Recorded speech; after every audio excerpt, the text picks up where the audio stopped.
Welcome back to Hard Dicks in My Ass. Mmm.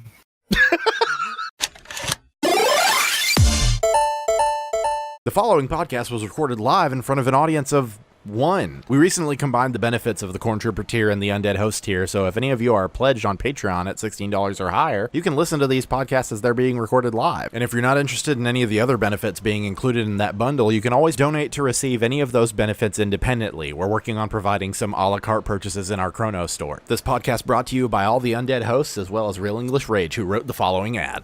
Hey! Yes, you! You like card games, right?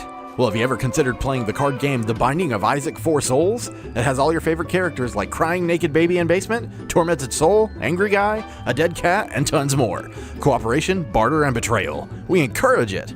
What's that? You don't want to kick your best friend down a flight of stairs? Well, you ain't gonna be winning 4 souls, it seems. If you're interested in all these things, contact Real English Rage via Discord for more details on how to play. Disclaimer, tabletop simulator required. Epstein didn't kill himself. Welcome back to Short Skirt and Freshly Shaven Pussy. Do you like that combo as much as me? Question mark, smiley face, 33 parentheses, F. All right, well, welcome back to the Club F Radio.wave podcast, the podcast that always makes me fucking stammer every time I'm recording it for a video or something. Like, I swear to God, I have to record the title of it 7 times before I get it right without stuttering. I was going to try to get my wife on, since we're recently married and I haven't had her on a podcast yet. But it kind of works out because the topic that we've went for today, she would have been able to talk about, but she's kind of leaning towards a different topic. So we might be able to make even a bonus podcast happen this month if possible. But I'm just thankful that we're able to get this one taken care of. We're joined tonight by Super 64. We're also joined by Chase. And we're also joined by her, so thank you, all of you, for being here tonight. Chase is muted right now. Mm-hmm. As he will stay, as he has lost his voice privileges, but he's required to attend in his contract. Yes. All right, so we kind of try to have a different topic every month, and I know for me, while I really enjoy talking to my friends about, like, recent news and shit like that, we're not exactly journalists, and I think what you're looking for when you come hang out with us is just guys being dudes. We could talk to you briefly about China and Blizzard if we really wanted to, but I think what we're going to talk to you guys instead about is something that we actually shoot the shit about all the time, which is difficulty and skill in video games. All right, so what we're going to be doing tonight is we're kind of taking a deep dive into, like, the nature of what makes a game challenging versus what makes it hard versus what makes it broken versus what makes it stupid. I really want to start us off tonight talking about single player and then move into talking about multiplayer games. I think we've got some relevant things we can talk about in terms of multiplayer games as well. But first I want to ask you guys if you're familiar with the term artificial difficulty. Of course. Okay, Chase, what is artificial difficulty? When something's made hard in a way that's just like you give it a shitload of health or something, like compared to its normal form, maybe it's just got like 8 times the health and it does like 8 times the damage for no reason. It's just hard for the sake of being hard. I remember whenever debate about artificial difficulty first started popping up, and it started irritating some people because people were throwing the term around too flippantly. And I know for me, it answered a hell of a lot of questions, because I remember being really frustrated with games that I considered to not be difficult, not be challenging, but to be hard. So I guess a good example of this is I struggle with making things challenging whenever I'm developing a D&D campaign. I feel like that's the best analog I can think of to game design, because I've never designed a video game. But whenever I'm trying to make a fight challenging in D&D, the goal isn't to just give the fucker a lot of health, because that's not going to make it challenging. It's going to make it pain. It's going to make it boring and tortuous and arduous for my players. And I've played video games like that. To me, like, real difficulty is whenever the game cranks up the existing challenges, but you've got all the tools that you need in order to enjoy it. Like, what are some single-player games that you've played that are just bullshit artificially difficult? It's not really true difficulty, it's just, like, tedious and stupid. I would argue Dante Must Die mode and Devil May Cry, but that's also really fun. So I don't know. I guess that's got to be some true difficulty then. I will say that this is something that, in my opinion, a lot of MMOs suffer from. Like, not all MMOs, but it seems to me like people lower their standards for something like an MMO. Now in raids that changes because, most raids try to make it kind of a puzzle on top of being a fight, but ultimately all they've really done is sprayed Febreze on top of a fart. Like, it's still you trying to nuke down a tremendous amount of health, but you're also doing something else on top of that. Then let's skip right to it then. What are some games that you feel like have been difficult or challenging in a good way, like true difficulty? Well, not really in a good way to me, but the Dark Souls games. Okay, we could talk about I'm not real big into that genre. I know y'all are, but those games are extremely difficult. Which one did you try? Have you played multiple of them? I tried 2 and 3, and I couldn't get into either one of them. And then 2, I played for about an hour and a half, maybe 2 hours. And then 3, I couldn't even get past the first boss. So I was just like, I don't have time for this shit. That's exactly how I felt. That's how I felt about Bloodborne, because Bloodborne was the first like Souls-esque game that I really gave a shot, and I was like, oh man, the atmosphere is really cool. Wow, that thing just sucker punch killed me. And that's not a fun feeling initially, especially if you've been like coddled by other games that always telegraph your death. And so I think there's this weird like satisfaction versus challenge thing, where if you're brand new to that game and you get killed enough times and you don't recover your progress that easily, you kind of go, well, fuck this. This isn't a game. This is punishment. Games like Dark Souls and hyper challenging games like that, they give you your satisfaction in a different way. And Chase has explained it really well before. Like, you don't get satisfaction from the same thing. Chase, if you want to explain, you can, but I bet I can paraphrase what you said to me the first time. Yeah, go ahead, because I don't remember it. When Chase was explaining Dark Souls games to me, he was like, the real satisfying thing about a Dark Souls game is the winning after all the dying. It's the feeling like you truly worked hard to get to that checkpoint, to get to that bonfire, to get to that shortcut, and then moving forward. You really earn your small victories in a game like that. And in a lot of games, those things are kind of like handed out to you to the point that you kind of get diminishing returns on how happy it makes you feel. That's not exactly how you said it, but that was the gist that I caught from it. Close enough. Yeah. For example, I tried Bloodborne originally. I didn't like it. I tried Dark Souls 2, and I am that guy. That's really why I wanted to have this. Yes. I am. Chase, like, whenever I tried playing Dark Souls 2, I couldn't help but excuse my fault to what I perceive to be problems with the development of the game. And in my defense, some of those are real. Like, we talked about Dark Souls 2 whenever you were trying to get me to play it, and I was just like, I dodged that. And you're like, yeah, the hitboxes are kind of janky in 2. And it's just like, well, that's unforgivable. But the weird thing about 2 that I learned later is that it's not like 3 where you can kind of pick and choose whether you're going to dodge or block. In 2, you've got to do both of them. And so like I wasn't really blocking. I was just rolling around and dodging, and I was getting killed whenever I felt like I should have dodged that. And you don't want to find yourself arguing with the game because the game's already done. Like, that's the way the game is, like.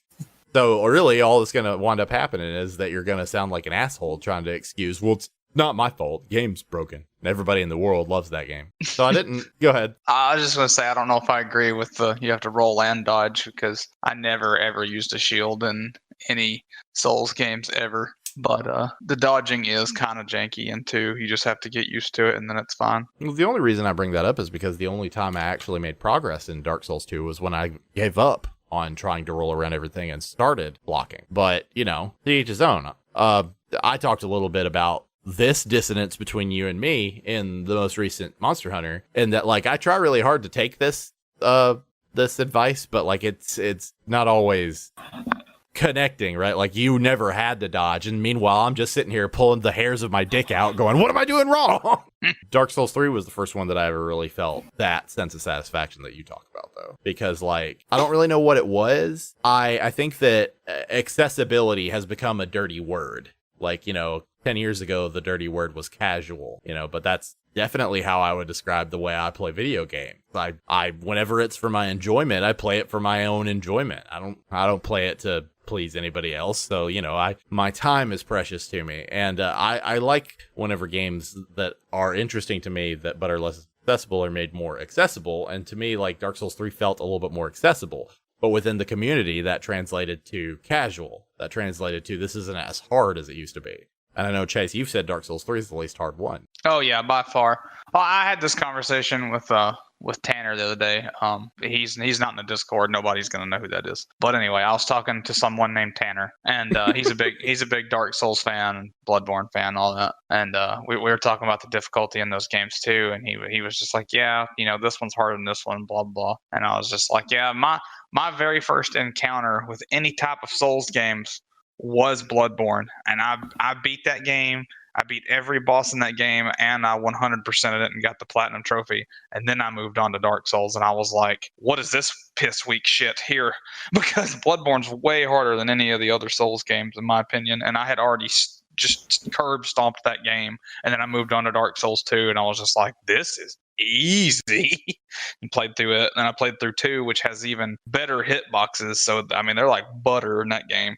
And it was even easier than 2. Which game are you saying had butter hitboxes? 3. Yeah, 3's hitboxes are great, and that's really part of what won me over to trying 3. Was, I don't know, man. Is anybody else in here really bad at, like, reaction commands? So it's how Not you really can handle bad them? at them. It's just if I'm not expecting them, then it's a problem. The only reason I bring it up is, there aren't reaction commands in Dark Souls or anything, but I'm really bad at timing. Like, my timing is just like a couple milliseconds behind. So I can get away with some closer dodges in Dark Souls 3 because of how good the hitboxes are. So I do appreciate that. And again, that made it more accessible. It made it to where I could really get into it and I could feel like I earned my moment. But in the same sense, I enjoy playing games co-op. Like, I really prefer the opportunity to play a game in multiplayer together. And I feel like Dark Souls 3 doesn't sacrifice that difficulty whenever you're playing multiplayer. I feel like it's still pretty challenging and it's still a good time. But playing co-op in Bloodborne was a joke. It's an absolute joke. Because, Chase would heavily encourage me, try to beat these bosses on your own. And, I was not in a good place in my life at the time of doing Bloodborne because I was in Bloodborne and it's not a good place. It was very stressful for me playing that game. So, I would typically try to do a boss on my own, but then I would ask for help. And it was just night and day.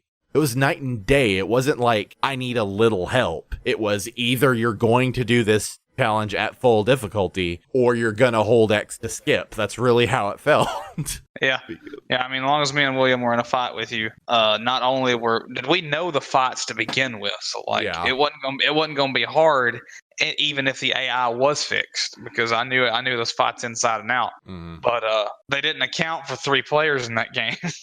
And the AI just goes wonky. It's just stupid. It doesn't know what to do. And that's something we could talk about in true difficulty versus artificial difficulty. Even Dark Souls 3, I don't know if it really does anything other than upping their health and shit. I think it's probably got decent AI for how it treats fighting multiple people, but Bloodborne doesn't even have that. So I don't know if the health goes up in Bloodborne. It doesn't feel like it does, but the AI is fucking awful. I'm actually curious. I'm gonna look that up. Why don't you check that? While he's looking that up, what's a game that you're really fucking good at? Like a single player game that you're just like, damn, I'm good at this. Well, I mean, I hate to bring up the games I've already brought up in podcasts before, but Mass Effect. Oh yeah? No, that's good. You feel like you mastered those? Yeah, I really do. I haven't beat any of them on the hardest difficulty, but I don't think I'd have any problem with it. I just haven't really tried it yet. I do like, though, you see, this is a weird thing for me to say because I am not known amongst our friends as being even on the table of the most skilled. I'm not infamous for having skill, but I do prefer when an RPG is skill-oriented. I don't want it to just be stats and selecting attack. And that's one thing I really appreciate out of a game like Mass Effect is that, yeah, it's an RPG, but it's also a third-person shooter. I get to feel like I'm actively taking part in combat instead of just making tactical decisions. And so that can be really fun. Meanwhile, I feel like it was one of the Fallout games where I was like, this isn't meshing at all because I know I hit that guy, but because my accuracy number isn't high enough, it just threw my bullet in the wrong direction. That's not really true.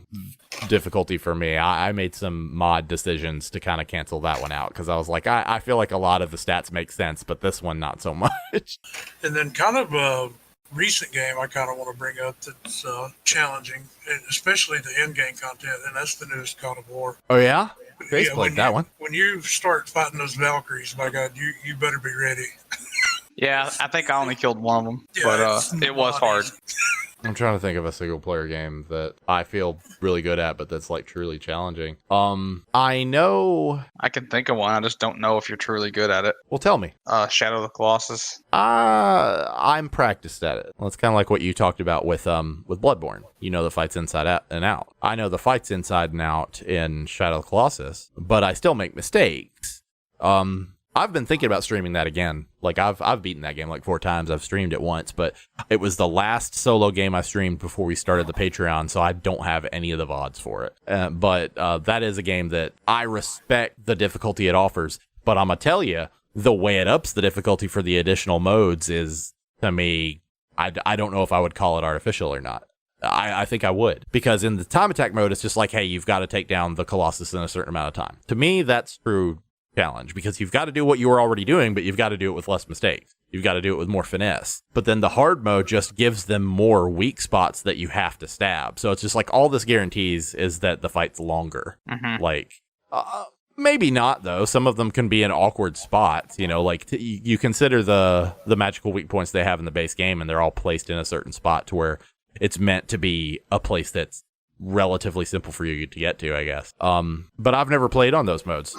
Shadow of the Colossus is not a game that I get a thrill out of having completed a challenge. It's a game that I get a thrill out of basically everything else. I love that game for its atmosphere and its story and the gameplay decisions they made. Likewise, I think this is where we can really dig into a lot with this podcast, because there have been some games that came out this month that we can talk about in regards to this. The whole conversation gets kind of thrown for a loop whenever we start talking about multiplayer. I have a question for you guys to start this conversation out. What makes something cheap when we're talking about multiplayer tactical decisions? What makes a move cheap? I guess it depends on the context of the game. Yeah, You know, I think that has a lot. Okay. You take a game like Halo 2 back in the day. They had everybody had the noob combo. You know, I don't know if you guys remember that. It was plasma pistol charged and then battle round. yeah, one shot to the head. Yeah. That I considered cheap. I mean, I used it from time to time, but it was very rare. And likewise, we had a debate from time to time whenever we used to play Smash Brothers Brawl, because I didn't play much of the unsubtitled Smash Brothers on Wii U. But when I did play Brawl and I used Lucas and I used Lucas's PK Thunder to try to reach Smash Brawls, that was often considered cheap. And so I think that if you're being as fair as possible, even me with not necessarily agreeing with that move being cheap, I think if you're being as fair as possible, saying something is cheap is kind of saying it's almost just a dishonorable move. Like, you're not going to be able to avoid it in many games. It's got a higher guaranteed rate of success, and as a result, too many damn people do it, and it makes the game not fun. Yeah. Like, something that I'd like to give an example of is, have any of you had the chance to play the new Modern Warfare? No. It's currently pretty broken. I've watched a couple of videos on it. Case, have you watched Donkey's video yet? Yeah, that's what I was about to say. I seen where shotguns look like they shoot way too fucking far for shotguns. You know what's funny is his video is meant to be a comedy video, but it's also kind of exposing the two major problems with the build right now, which is shotguns and claymores. I saw a clip a Twitch clip the other day that was Dr. Disrespect, who I don't watch on the regular, but he got shotgunned and then he got claymored or something to that effect, and he like threw his controller down, and he managed to reroute his anger to just say, this needs to be patched tonight. This is not fun. He's just like, I'm literally just chaining getting killed by claymores and getting killed by shotguns from across the map from people I didn't see. And don't get me wrong, those things are broken. Those things need fixes. But it really sounds like he's describing how COD's been for the last 10 years. Like, Yeah. that game's kind of always been that way. It's really fast paced, but it's really mindless. That's one thing I've really hated about COD when playing, is that it's just, I saw a person say this about it once on the internet, and it was all COD is running around, getting shot by people you didn't see, and shooting people that don't see you. Whatever. Go ahead. Especially now. I mean, you take Call of Duty, like Call of Duty 4, when the first Modern Warfare come out. You could actually, the maps were actually decent size. You could effectively snipe and stuff like that. Now, I mean, they're so condensed that you have to run around like a madman. And to me, that's not fun. I didn't grow up on games like that. I grew up, in Halo and kind of on the slower pace stuff. And the faster this stuff gets, the more I'm getting out of it. And I can appreciate that. You guys remember what people claimed was so broken about Modern Warfare 2 whenever we used to play? Chase, I know you played Black Ops with us, but it might have been the same problem. You guys remember what things were like really cheap and broken when we played those? The only thing I remember people really bitching about was noob tubing. Yep. Yeah. That used to infuriate me. Not noob tubing. People complaining about noob tubing. Because, you take a look at what's broken with the new installment, it's leaps and bounds worse. But then you go take a look at that and people are just like, oh, stop noob tubing, stop noob tubing. They're using a weapon in a game about modern military combat exactly how it's meant to be used. They're shooting grenade launchers into rooms so they can destroy the people that are camping. It would always make me just fucking furious whenever people use noob tubes like that, and then they called them noob tubes. I think what got it started was people just firing grenade launchers into the air from across the map and just getting lucky kills. Obviously, that would piss me off. Yeah. You could do that with knives and shit, though. Yeah, exactly. To me, you talk about what's cheap versus broken. I think the real problem with shit like that is that it's not necessarily whenever it's not too extreme. Something that's cheap isn't necessarily game breaking. It's so effective that why would you want to do anything else? And it just kind of belittles the whole point of the game. Like, it's so effective, why would I use any other tactic but this? Mm-hmm. And I feel like game developers probably make a lot of balancing decisions, not even based on what's fair, but based on what's diverse. Like, let's make sure everybody doesn't funnel into the meta of just using this one thing. What are some other games that you guys have played lately that had really bad difficulty decisions like that in them? Like things that were broken that needed to be fixed? Let me think.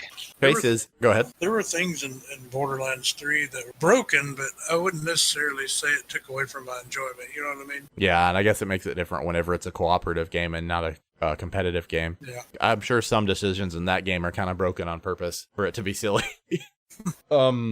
Faces, is Hero still broken in Smash? Do you know? Well, I wouldn't call him broken, but he's not allowed in competitive play just because it's too RNG. Like, the only way to compete with that is if everyone played Hero.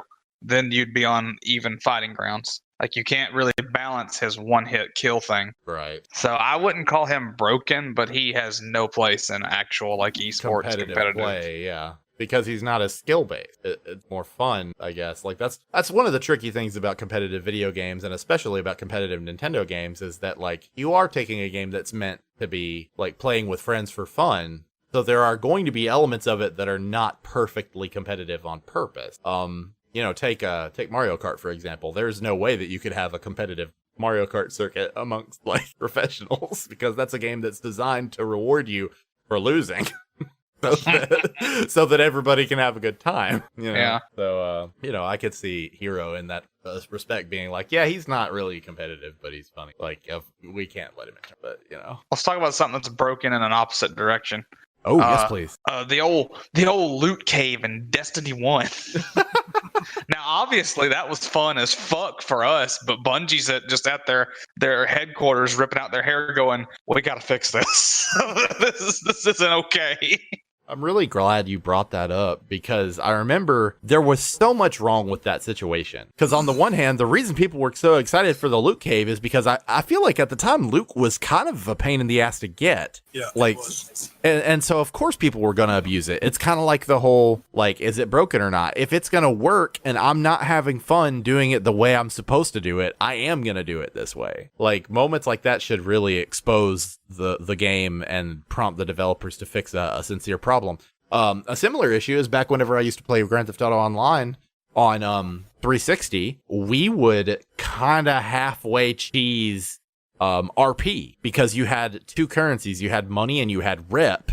And the gate on rep was so goddamn high, you couldn't do anything. So people were cheesing rep all the time, because what the hell else were you supposed to do? And I don't think people go out of their way to do shit like that whenever it's like reasonable. Like, Pace, there have been several instances of things happening in World of Warcraft where it's like, well, people took advantage of it because it was helpful, and then they got their accounts banned. Yeah, Like, I don't think anybody's been like full on banned like forever, but they've been like week or a month banned depending on what they did. I'm trying to remember the last example of that. It seems like in World of Warcraft, especially with the recent expansion, it's typically shit to do with the way that drops are and with the way like Titan Forging works. Yeah, probably. I don't think Titan Forging is a thing anymore. Oh, okay, my bad. I probably never understood it whenever it was. It was gay. Everybody hated it. It was terrible. Anyway. What's something that you have unapologetically cheesed? Both of you guys. I don't really know, to be honest. I mean, I don't think anybody in here is above getting a monster to fall off of a cliff. Because I can think of several games where that's a completely viable option. Oh, we used to do that all the time in Destiny, in the first raid. Destiny, you could cheese Atheon off the edge of the world and kill it within like 5 minutes. You can do that to 2 bosses in Sekiro. It's really hard. It's actually a speedrun tactic, but it works. And one of them's like one of the hardest bosses in the game. You just drop him off the map.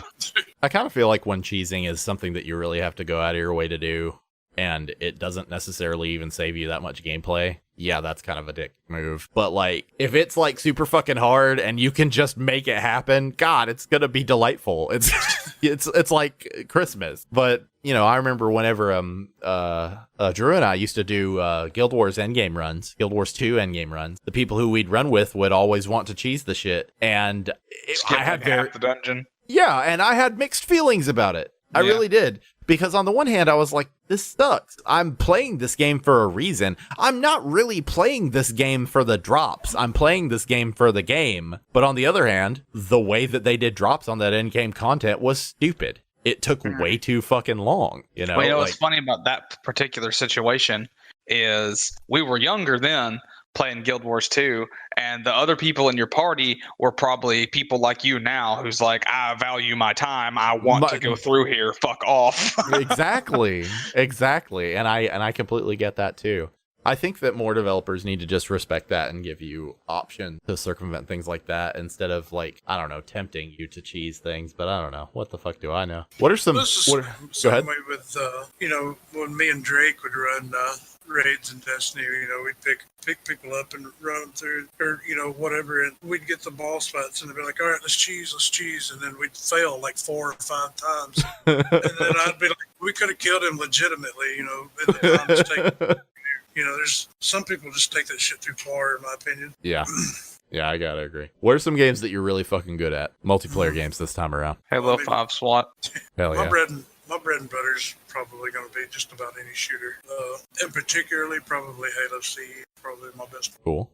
I haven't seen, this is something, now that we're actually speaking on mic, that I can say. In the first podcast we had on, neither of us could exactly remember where we met, but I remember now. It was playing Halo, and outside of those couple of times I've played Halo with you, I haven't really seen you play a lot of Halo. Yeah. I can't speak to your skill. I've seen him do some dumb shit. I've seen him throw grenades and fucking send a sniper rifle from across the level straight into his hands and a bullet straight into someone else. So I can vouch for him. Wow. I did not know that. I still remember some nade tricks from Halo 1. Yeah. There's a lot of nade tricks, and if you know them, it makes you look like a goddamn wizard. Pulling some John Wick shit. SWAT is one of those things that I really appreciate because, Halo is still probably my favorite shooter franchise because, I like realism in a shooter to a point, and it's kind of like what we talked about difficulty versus true challenge and things like that. I don't want to die in one hit.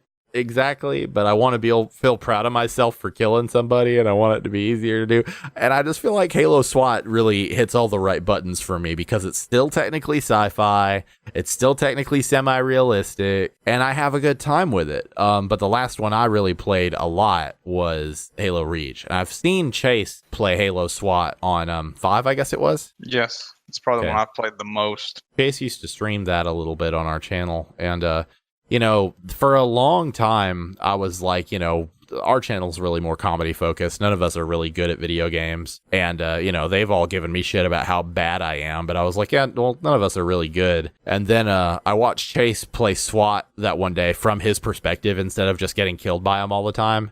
And what little left of my spirit there was died that day. Because Chase is quite good at SWAT. Chase's crosshair just snaps exactly where it needs to be. And it's pretty fascinating to watch, to be honest. I know some of the feedback he's given me on SWAT is when you're moving, for some reason, sometimes if you're a novice, your crosshair just kind of lowers, right? And you got to try to make sure that you're always moving with your crosshair aimed at head height. And I remember for the first time seeing a body heat map in one of the Call of Duty games, and for some reason, my default spot to shoot is dick. Like, that's where my crosshair goes by default in most first-person shooters, and I don't know why, but that's where I'm shooting every time, and it's a habit to try to break.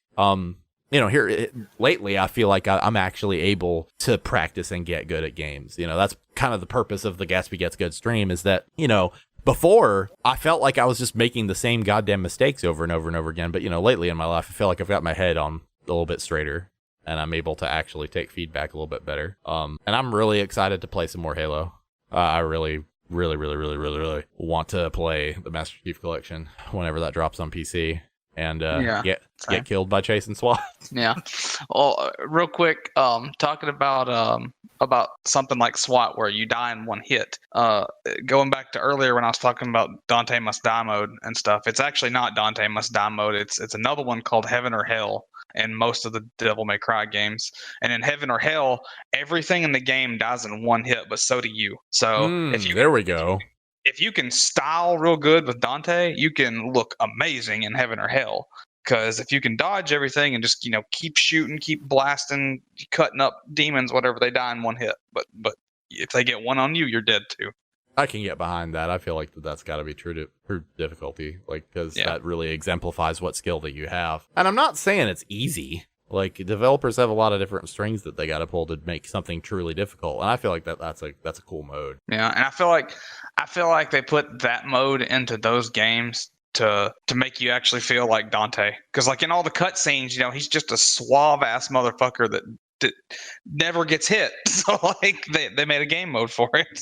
God, I'm so glad you said make you feel like Dante, because if we got through this whole thing without talking about Metal Gear Solid 5, we would have kicked ourselves in the ass. Because Metal Gear Solid 5 made some decisions that a lot of people weren't happy with, and some of our friends even justified it as, well, it makes you feel more like Solid Snake. So, in Metal Gear Solid 5, you get the ability to, like, I don't remember what it was called, but when somebody sees you, instead of it just being the traditional red exclamation point, time slows down, and you get the opportunity to try to like kill them during the slowdown so that they don't do the alert. And I left that on because I'm bad at video games, and I can make excuses for that all day. It was a very different kind of game. It was more open world. People could be looking at you from a whole bunch of different angles. I left it on, but I know not everybody that I know needed it at all because they've been playing Metal Gear Solid games all their lives and they can handle that shit. Like, why don't you talk about that a little bit? I hate it because it adds what's the word I'm looking for? Like it's like a disconnect for me. Like, getting caught in that game is you getting caught. Like, you fucked up. You deserve the punishment of, okay, now I gotta hide until everybody goes away. And, even within the realm of that game, it's kind of stupid that you can hide in a box and they'll just be like, well, I guess he's gone. But but at the same time, I hate that slowdown shit because, like, there's no more punishment at all. Like sure, you could miss or whatever, and then the alarms go off. It's not like it slows down time forever. But, like, it's so OP that I just fucking hate it because it added, like, a weird slowdown to the game to me. Yeah. Well, I think traditionally Metal Gear Solid games, it's like you said, you're trying to play carefully to avoid that moment of, huh? Because once that happens, you've got to change your playstyle entirely. You've got to go from being sneaky to, like, fight or flight. Like, you've got to go and your heart's pumping and you're like, fuck. I shouldn't have done that. But I played all of Metal Gear Solid 5. I just chained them together because why not? Like, I would kind of try to be stealthy. And if somebody was like, oh, I was just just shoot him in the head and keep moving. and I can't say that was skilled of me to do. Hell, I had to do the final mission with the super ultimate chicken hat on because I was under geared. But, I am thankful that was an option. I'm glad that it was something that you were able to turn off. I didn't do it, but I am thankful for that. Also, real quick, before I click off of this page I'm on, I'm still looking at the Devil May Cry modes here. And I think this is a good example of just sheer punishment of unfair, artificial difficulty. Okay, I said the one was called Heaven or Hell mode, and that's where everything dies in one hit. There's one called Hell and Hell mode where everything else gets the Son of Sparta mode difficulty, like they're that strong, which is a really, decently hard mode, and you still die in one hit, but they don't. Jesus Christ. I need to see like speed runs of that. I need to see if people actually beat it on that setting. Yeah. And there's another one after that called Gods Must Die, and it doesn't actually seem as bad. It just says it's harder than Dante Must Die mode. This mode makes enemies even stronger, and it replaces all the health drops with just power-ups instead of health. Oh, you talked about being really good at shooters. Let's not even say like which one you're the best at. Which one have you had the most fun playing over the years? Well, I mean, I don't know. It's really back to the same one. I mean, you can't. I had tons of fun playing Halo with everybody's system linking and doing all that stuff. And I mean, that got to where it was almost an every weekend thing. We'd rather done that than we had anything. So yeah. That, and then I had a lot of fun with the first Modern Warfare. I know Call of Duty's kind of a joke now, but back then it was a little bit more skillful. You had to be a little bit more skillful and had to think about your movement a little bit better and I'm glad you kind of brought that up because I was just thinking of something a while ago that when we were talking about, things that people thought were cheap in multiplayer. And something that we always ran into was we would like hold down certain areas of a map. That was our strategy. We'd hold this area and kill whoever we saw. Well, people would interpret that as camping, and to me, that's not camping. My definition of camping is sitting in a corner waiting on somebody to walk by. That's my definition of camping. Holding down an area is, to me, a strategy. Yeah. Well, camping kind of falls back into what we defined as cheap earlier, in that it's effective, which is why people do it. But to me, like I said earlier, don't bitch at people for doing it. Find ways to get around it. And I think the earlier Modern Warfare games had ways of getting around it with, the grenade launchers and things like that. Yeah. And it is frustrating because there were so many times that I'd be in multiplayer matches when people would criticize for using tactics like that. And it's just like, how the fuck are you supposed to play this game? Because if you're supposed to play this game running around and 360 no-scoping, then I'm just going to go ahead and set the controller down because that's fucking dumb. Yeah. It's just a consequence of the meta becoming the new expectation. And that's what always ruins a game for me. Speaking of what you were talking about, and this isn't necessarily even related to the conversation of difficulty, but I sincerely miss those Halo days. Like, those Halo days are what really like forged us as people, like during our formative years. Like, I entrust a lot of that to why I'm the kind of person I am today in terms of the way I value friendships and the way I value video games and friendships, because of how fun that was. And I felt like something kind of got lost along the way on the transition from mostly LAN to mostly online. And we saw it happen. We don't necessarily have to throw people under the bus by name, but we've told stories with each other here recently about people we used to play with who were just tryhards to the extreme. Oh, fuck Dustin. But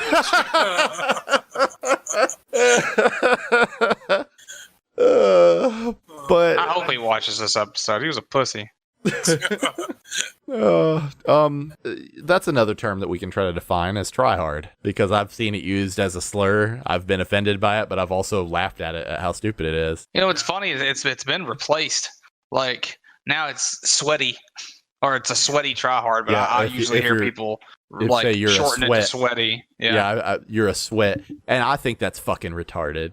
It really is. I dislike both. And here's why. I've seen my friends do this too. I've been in matches with my friends where when we lost, they just switched immediately being like, yeah, whatever, you fucking try hard. I'll bet you all you do is sit at home and play the game and nothing else. We've got lives. It's just like, so you're really going to try to insult this person for putting in the practice and reaching a level of skill higher than yours? Like, is that what you're going to try to insult this person for making a valiant effort and it being rewarded in victory? Like, I think both of those things are so goddamn retarded. Oh man, you should be proud to be a tryhard, man. Like, that's the thing though, is that I was a tryhard, but I was a failure. I tried really hard and I never got any better. That's what made me so mad. I'm sure both of you remember playing Halo Reach with me. That's probably the worst I've ever been as a human being. Like, in terms of just how obnoxious it was to play with me, because I was just constantly like, get it together, Jesse, you're fucking stupid. And people would be like, man, calm down. Like, you need to really take it easy. That's because I just felt like I was doing everything I was supposed to be doing and I was still blowing it. But, you know, you've also got to, I'm not trying to make excuses for myself, but you can't be that hard on yourself in an online shooter where things as simple as lag can cause something to look differently on your screen than it did for everybody else. You know, I've seen examples of that where like the person clearly shot the other guy before they shot them, but that's not how it worked out on the network. So, you know. It happens. Realistically, if you're playing super skilled, you're not relying on those split-second moments of who is the server going to determine fired the first shot. If you're playing truly skillfully, you're not getting into those kinds of situations. But I wasn't. I feel like when you're comparing, and this is an old comparison, if you call me a boomer in chat, I'm going to ban you from Discord. But Okay, boomer. Banned. But like, you know, just using Halo and Call of Duty as a comparison, even though those aren't necessarily the giants today, but they're still around. I feel like Halo at times felt like a water balloon fight and COD felt like paintball. And like, you know, in a water balloon fight, you're getting hit a lot. You're failing a lot, but it's fun. Like, you're not really going in there with a tactical mindset. You're just like, I'm just going to run around and shoot shit and it's going to be a good time. And, you know, COD is closer to Halo SWAT in the sense that, you know, it's meant to be tactical. It's meant to be carefully executed. But then in COD, because it doesn't actually reward realistic behavior, it winds up just being people running around shooting other people that don't see them. Did any of you play any of the Battlefield games? I did a little. Very, very little in my case. I think I bought. You bought 4. We bought 3 because it was on sale for like $5 one time, and I think we played it with her for just a little bit. We played Battlefield 1 for a while. And then I bought Battlefield 1, and I played it for a little while with her and Gino, and then I haven't bought one since then. I like those games, and I think the reason I like those a little bit more than COD is that I honestly think the problems that COD faces have a lot to do with the fact that the maps are small and they're meant to be small. Like, how realistic can you make a military shooter when it's a corridor shooter or when it's an arena shooter? Like, how realistic can you make sniper combat when the maps are so small that the developers literally have to design them so that there's as few lines of sight as possible? Sniping in a Call of Duty game doesn't make any fucking sense because you're like sniping through like a weird fucking alleyway. No sniper would ever do that. That'd be up much higher, you know? And I feel like the Battlefield games provide a better venue for me to feel like I'm in a sort of realistic combat situation. But I guess the problem is that to me, those games have been just in decline over the past several years. The last good Battlefield game I played was Bad Company 2. I don't really feel like I've enjoyed any of them since then. My biggest thing with it has always been with the Battlefield games is I hate vehicles in multiplayer games. Really? Always have. Yes. I can't stand it. To me, they're just. I mean, to me, they're cheap. I mean, just going back to what we were talking about a while ago, to me, they're a cheap, easy kill, and 90% of the time they require no skill whatsoever. Well, how do you feel about games that try to mitigate that with like locking weapons and things like that? You know, take Halo for example, where you know you sticky somebody in a fucking warthog and you've got 3 kills on you. You know, you hit somebody in a tank with a plasma pistol and they're just fucking dead in the water. You know, Yeah. Like I feel like that's at least an instance of them mitigating it pretty well. That's fine. You know, I feel like in Halo vehicles were pretty manageable. still didn't like them, but they were, you could easily take one out. You know what I mean? Yeah. Where it is in Battlefield, you know, if you're running around and you got a damn sniper on your back and you're running to a damn tank, what the hell are you going to do against that? Yeah. But is the question here, should they have the ability to do anything against that? It's kind of like when you are making a competitive shooter that's even based remotely on reality, are you trying to make it perfectly equitable in every situation, or are you trying to make it realistic? Because I don't know, I'm having a hard time imagining a World War II scenario where I run into a Nazi tank and I go, hey, come, that's not fair. But Yeah. buddy, that's cheap. Yeah. Das cheap.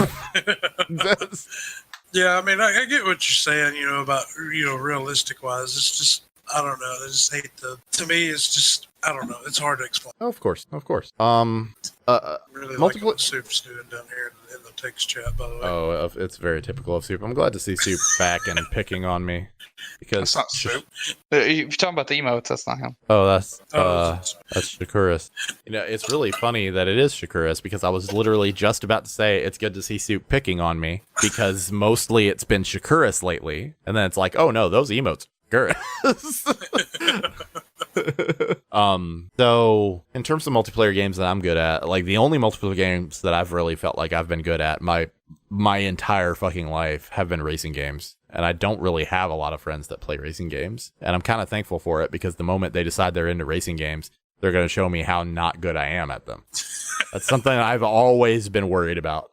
I've always been like, God, I really wish more people would play racing games with me online so that I could finally show them that I'm not a complete moron. And I've had like an actual like sincere fear of, but what if they play and I'm actually not as good as I thought, and all of a sudden there's nothing I'm good at.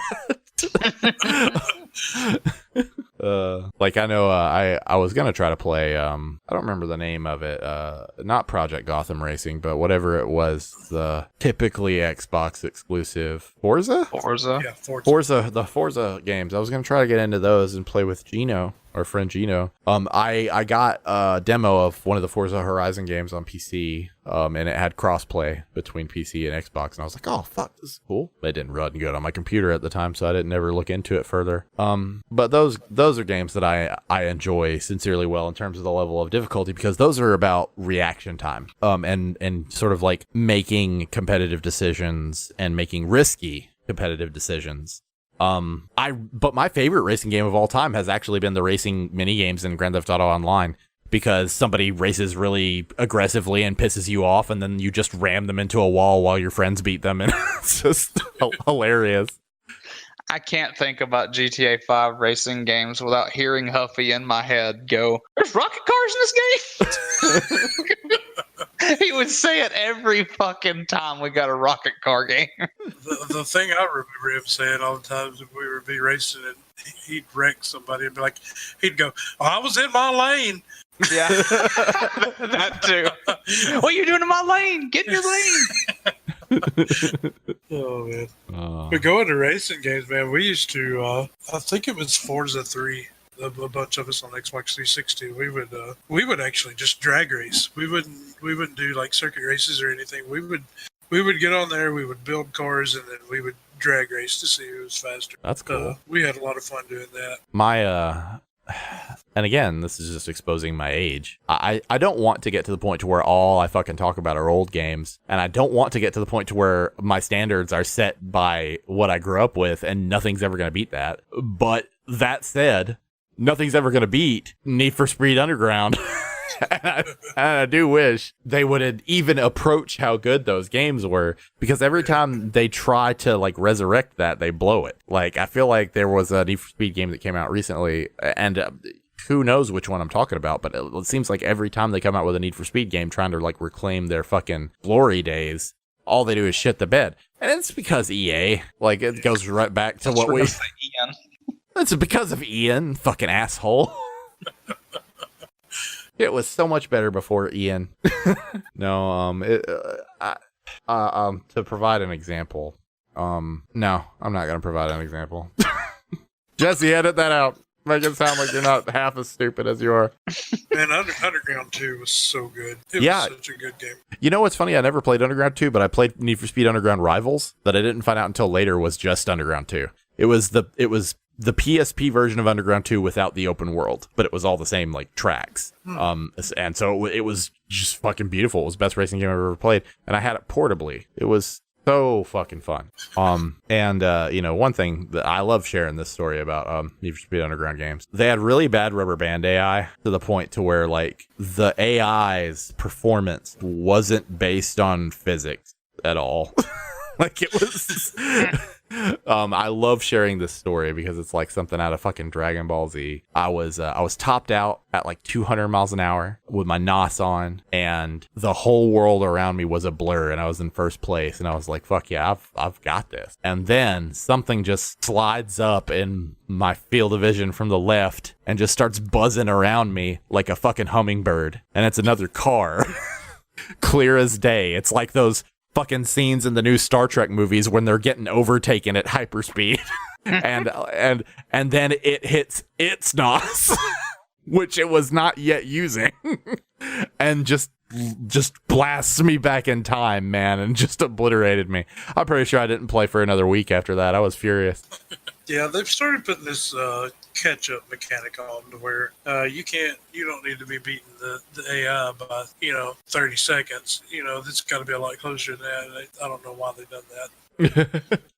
Make it more dramatic, I guess. Yeah. But if I were to put both of you into a game of Fortnite Battle Royale right now, who would win? Me. Chase, because me and Fortnite don't mix. I can't. And I've actually won one match of that game. I can't build. Me neither, man. I love that game minus the building. And that really makes me sound like a fucking loser. Like, really, like, there's no way to justify that. I like Fortnite except the building. The main mechanic, yeah. Yeah. That's the way I am about it, though. If it weren't for the building, I would probably play that game. Yeah. And, that's what's made me kind of want to play PUBG. But in a weird way, like, I don't want to play PUBG. I want to play Fortnite, but without the building. Yeah. Like, and for all the people that like to call Jesse or anybody here boomers, nothing makes you sound more like a boomer than hating on Fortnite just to hate on Fortnite, by the way. You're allowed to not like Fortnite. You're more than okay to not like Fortnite. But if you hate it just because it's popular the same way your parents probably hated Minecraft, you booming.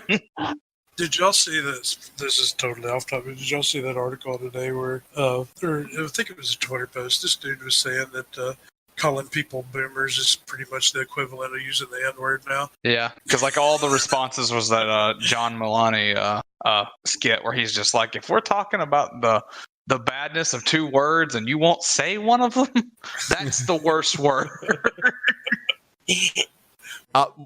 My favorite response to that was somebody being like, man, comparing being called a boomer to the N-word is some real boomer shit.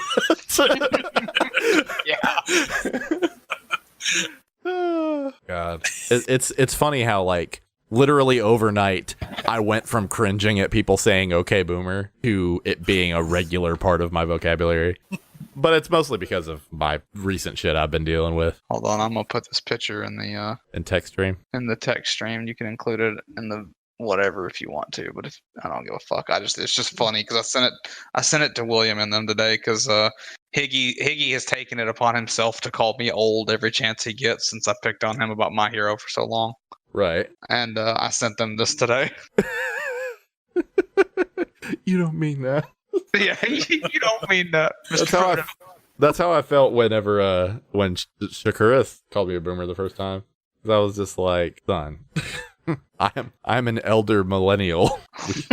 You and I are one and the same. I saw a stand-up comedian who was talking about that. She was just like, I'm an elder millennial. I'm still technically a millennial, but I'm older than the rest of them. Yeah. Aren't we barely millennials? Yeah, we barely are. Yeah. The only criteria for being a millennial is having grown up with technology. That makes this a really broad fucking generation.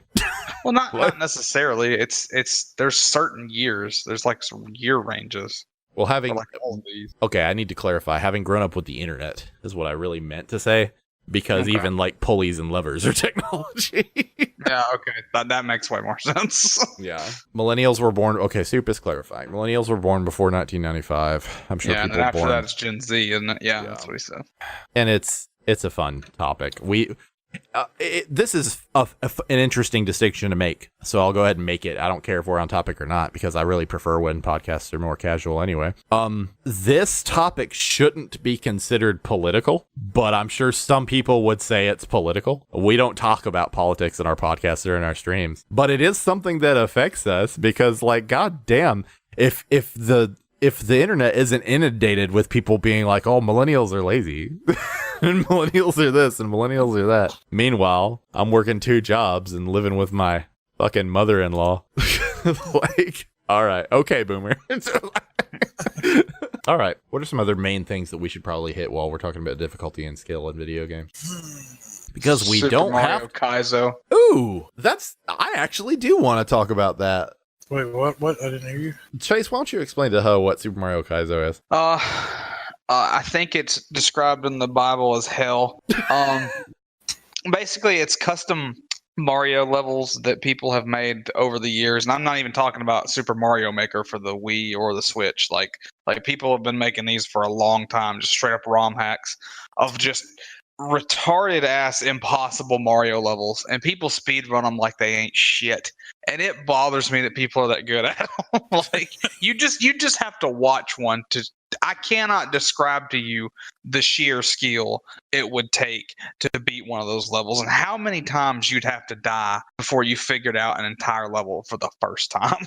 Well, I'm glad you brought that up because it exposes another type of difficulty that I forgot to really define earlier, which is, I don't think that I have a name for it, but the things that you literally just have to practice at. Like it's not that you're going to do it the first time and nail it because you're so fucking good. Like, even the people who do this have to practice at it and have to kind of muscle memory it and have to just do it over and over until they've got it. And I'm fascinated by that. I think that's true difficult, and that's takes some skill. But I'll tell you one thing that doesn't that isn't a measure of true difficulty and isn't a measure of skill, and that's the quote unquote Kaizo block. Because you were talking about this, you were just like, I just don't really like whenever people throw random hidden blocks in just to be an asshole. Because it's just like, it's just a fucking hidden block. It's not the challenges in these games should make me feel like I made a mistake, not make me feel like you're a cunt. Like, right.